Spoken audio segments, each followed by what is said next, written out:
Welcome back to our guiding principles reading This is the Final Tradition, Tradition 12 in Service. This will help you understand how 12 applies to the NA service structure.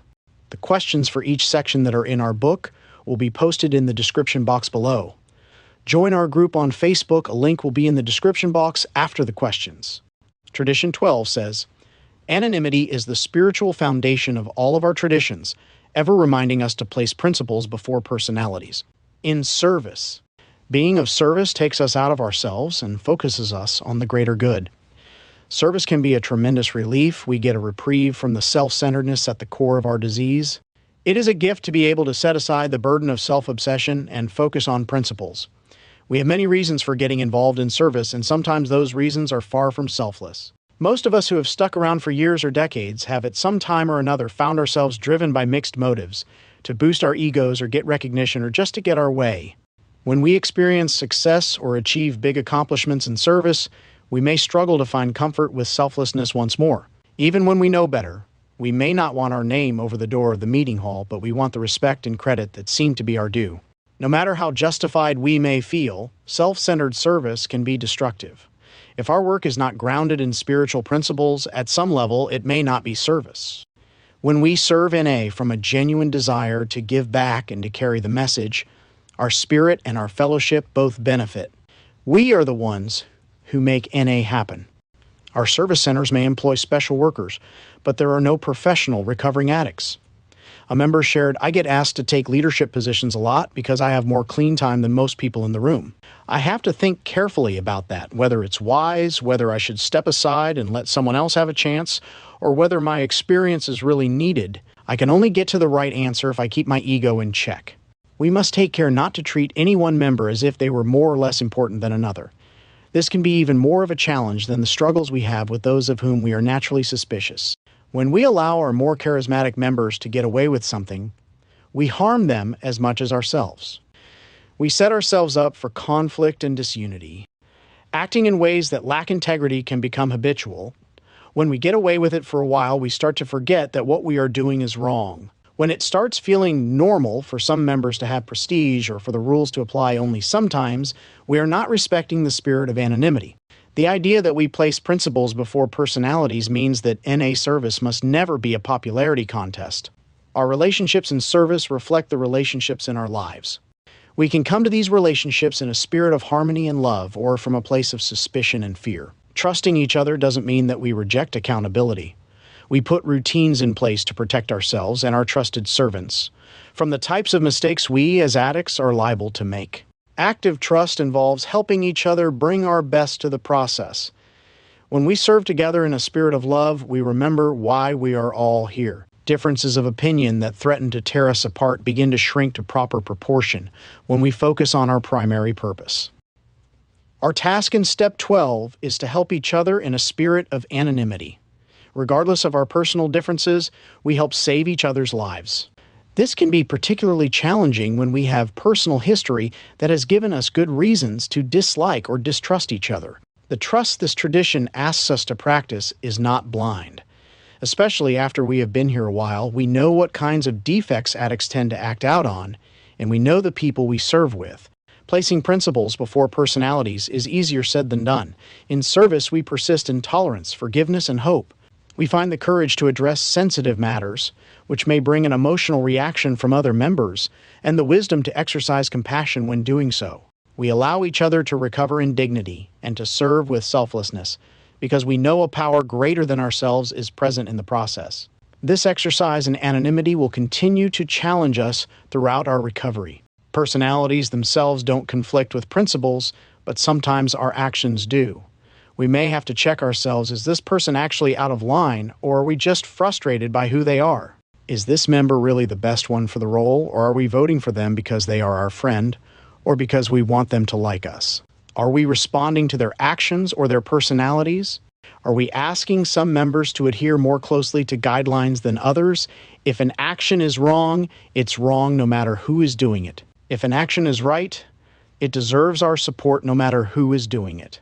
Walking that walk is what it means to have integrity. Serving in a spirit of anonymity can be amazingly freeing.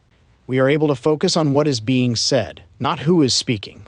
Listening is an essential part of service, and many of us learn these skills for the first time when we serve as secretary or chairperson. We can help a member with whom we disagree find the words to make their point. Our willingness to hear each other and help each other in service in this way reaffirms our understanding that we aren't out to gain anything from another's recovery except gratitude in seeing each other recover.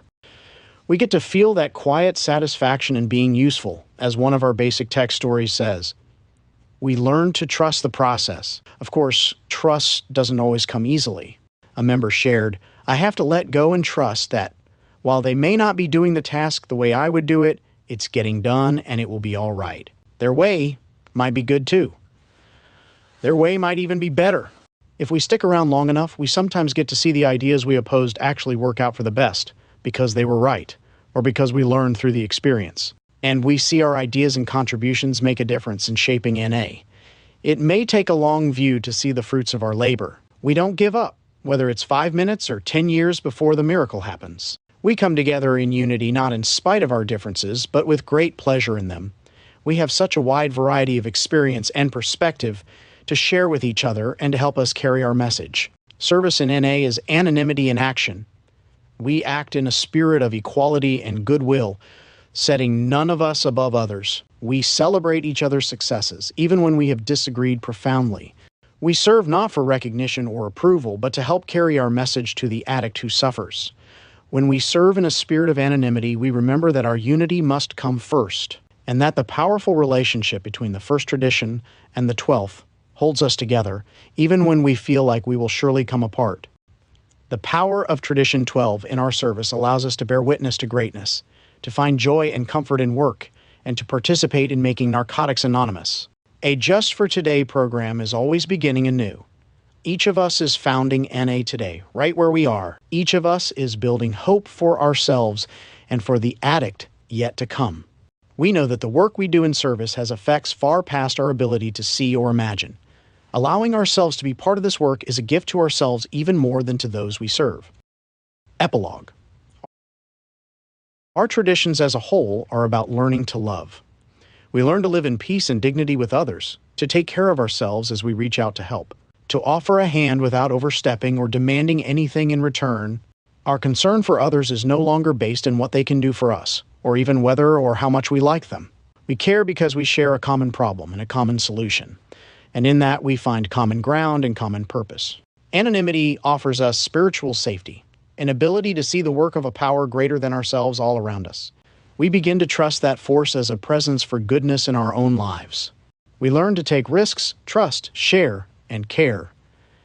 Anonymity is not the natural state of an addict, although many addicts die nameless and alone. Anonymity opens our heart to the addict who is suffering, whether that person is known or unknown to us, whether we have reason to trust or mistrust, whether we are afraid or alone or busy, or we are ready to reach out. Right now, today, when we reach out a loving hand in a spirit of anonymity and faith, a power greater than ourselves is at work. In anonymity, we are free to be ourselves and to carry and receive a message of hope with the addict who suffers, regardless of whenever, wherever, or whoever they might be. All will be well. They are truly the ties that bind us together. It is only through understanding and application that they work. There are many ways to approach our traditions. We study and practice them differently around the world and around the neighborhood. It seems like a paradox to say at once that they are not negotiable and that we practice them differently, but it's that simple. Our principles are the same. They are universal because they are true, and they work. Whether we write about these principles, discuss them with other members, or simply practice them in our groups, each of us comes to an understanding for ourselves. The principles do not change, but as we grow and mature in recovery, as the base of our personal experience widens, our understandings of the traditions deepen. When we come together in unity and goodwill, we weave our varied experience and understanding into a single clear voice. A group finds its conscience not through uniformity, but by coming to a shared understanding and putting that into action. None of our traditions stands alone. We cannot practice some and not others.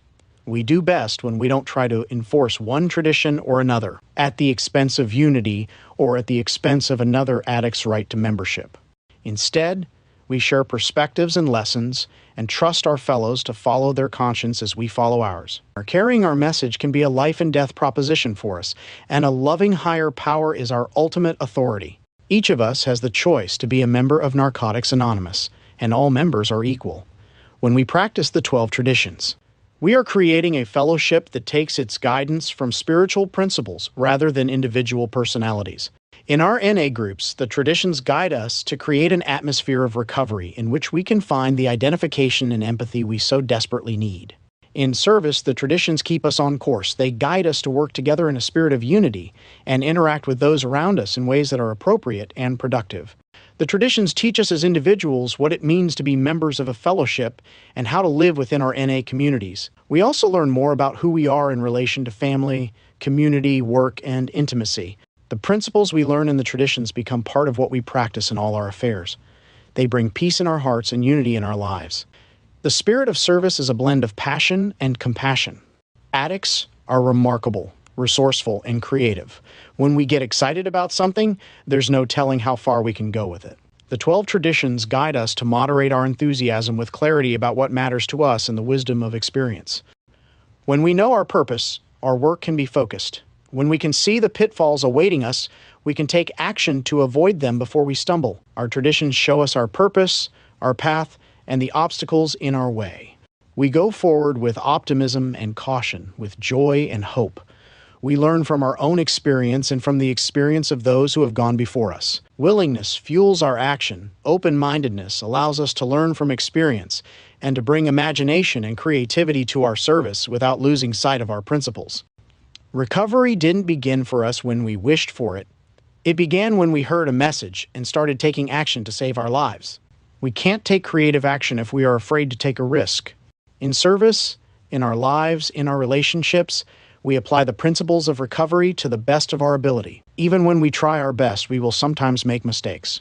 In these moments, it can help to remember that we are in the care of a loving higher power. We learn in our personal struggles that recovery is strong enough to withstand the storms of life. We learn through service that the NA program is strong enough to hold us all, and our principles are more powerful than our worst ideas. We work together to face the challenges that arise in service, and also to solve the problems that we create. When we take on the task in a spirit of love, unity, and compassion, we turn painful learning moments into opportunities for forgiveness, growth, and transformation. Creative action keeps us moving forward. Anonymity in action keeps us out of our own way, ensuring that our principles always come before our personalities. Our principles are primary, just as our purpose is primary. Anonymity in action describes how we act. What we do is up to us, as long as we are moving in the right direction, toward our primary purpose focused on the addicts who still suffer. The traditions serve to define the first word of the first step. We, suffering addicts, hopeless and desperate, have come together and built a fellowship that is saving lives around the world. NA wasn't created by a bunch of well-meaning observers, and in each new place where NA grows, addicts in that community get clean, find a new way of life, and carry the message to still suffering addicts. The process is the same from Brazil to Brussels, from Kentucky to Kenya, from Sydney to Seoul. Our traditions tell the story and offer the tools to help us do that same thing over and over. Stop using drugs, lose the desire to use, find a new way to live, and go help another addict. Each of us, every day, is creating Narcotics Anonymous. Each new day, we are beginning. And the process of serving selflessly, carrying the message, building our fellowship, growing our we, that process heals our hearts and lifts our spirits. Every addict in Narcotics Anonymous expands the possibility of freedom for every other addict in Narcotics Anonymous. Sometimes we know who saves our lives. Often we have no idea what chain of events leads to us hearing what we need when we need it. Our collective wisdom grows every day. Our traditions teach us how to take that wisdom, our shared experience, strength, and hope, and apply it to help ourselves and our fellow addicts, today and every day. Like a lighthouse on the rocky shore, guiding us away from danger, the 12 traditions of Narcotics Anonymous help us navigate in accordance with our principles, our purpose, and our paths.